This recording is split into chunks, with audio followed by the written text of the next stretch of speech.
Hai sobat, kalian pasti pernah mendengar lagu tadi bukan? Ya benar sekali, lagu tadi berjudul Halo Halo Bandung yang bertemakan perjuangan dan semangat rakyat Bandung dalam mengusir penjajah pada masa pasca kemerdekaan Indonesia. Lagu tadi diciptakan oleh Ismail Marzuki pada tahun 1946 saat peristiwa Bandung Lautan Api yang terjadi pada 23 sampai 24 Maret 1946. Lalu, bagaimana peristiwa Bandung Lautan Api itu terjadi? Agar kalian lebih mengetahuinya, kalian simak video ini.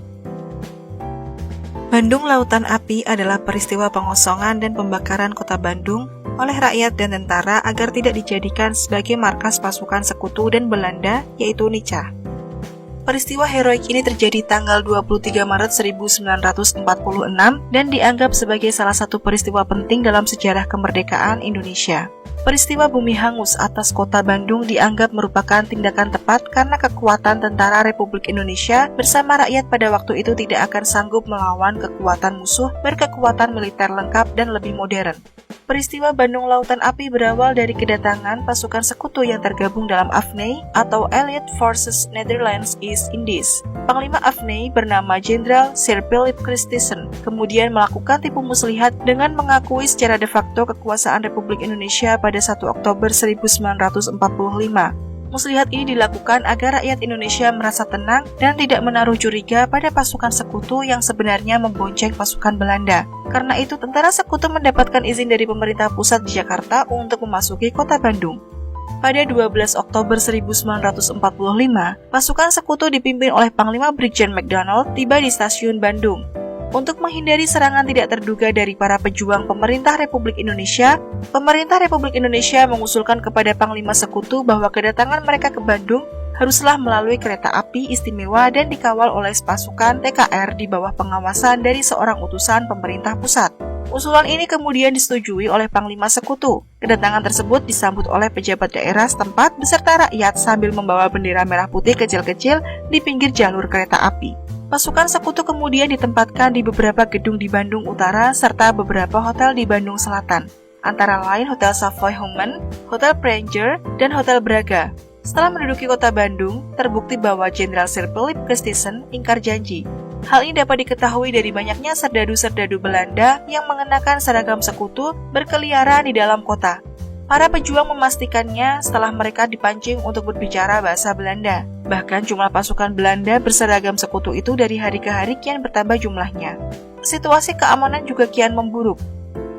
Sebab tentara Nica mempersenjatai mantan anggota Kenil yang dibebaskan dari tawanan Jepang. Mereka segera memancing kerusuhan dengan melakukan provokasi bersenjata. Untuk memperkuat kedudukannya di Bandung, Sekutu mengeluarkan ultimatum pada tanggal 29 November 1945 bahwa kota Bandung harus dibagi menjadi dua, utara dan selatan dengan batas rel kereta api. Alhasil para penduduk dari wilayah utara berbondong-bondong mengungsi ke wilayah selatan Bandung. Menanggapi ultimatum itu, para pejuang mendirikan pos-pos gerilya di berbagai tempat. Selama bulan Desember 1945 hingga awal tahun 1946 terjadi pertempuran di berbagai wilayah Bandung. Selain itu, banyak pula serdadu India yang melakukan desersi dan bergabung dengan pasukan Indonesia. Di antaranya adalah Kapten Mirza dan pasukannya. Inggris kemudian menghubungi Kolonel A.H. Nasution untuk menyerahkan mereka, namun Nasution menolak. Puncaknya pada bulan Maret 1946, Sekutu kembali mengeluarkan ultimatum kepada Perdana Menteri Syahrir agar rakyat Bandung meninggalkan kota dengan radius 11 km. Atas dasar ultimatum tersebut, pada tanggal 23 Maret 1946, Kolonel A.H. Nasution selaku Komandan Divisi 3 TRI memerintahkan evakuasi kota Bandung bagian selatan. Hari itu juga rombongan besar penduduk Bandung meninggalkan kota, meskipun Bandung harus dikosongkan. Namun penarikan mundur itu disertai dengan pembakaran gedung-gedung penting sehingga tidak dapat dipakai oleh pasukan sekutu sebagai markas strategis militer. Sembari membumi hanguskan kota, para pejuang tetap melakukan perlawanan. Pertempuran yang paling besar terjadi di desa Dayeuh Kolot, di mana terdapat gudang amunisi milik tentara sekutu. Dalam pertempuran ini, Muhammad Toha dan Muhammad Ramdan, dua anggota milisi BRI atau Barisan Rakyat Indonesia, gugur setelah berhasil menghancurkan gudang amunisi tersebut dengan dinamit. Pada pukul 24 malam atau 12 malam itu, Bandung Selatan telah kosong dari penduduk dan TRI. Sementara kebakaran melanda seluruh kota dan terlihat seperti lautan api. Itulah kisah perjuangan rakyat Bandung dalam mengusir penjajah.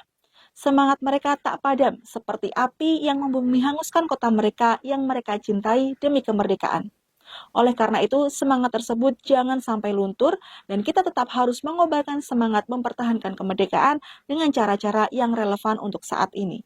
Bertemu di video selanjutnya, sampai jumpa.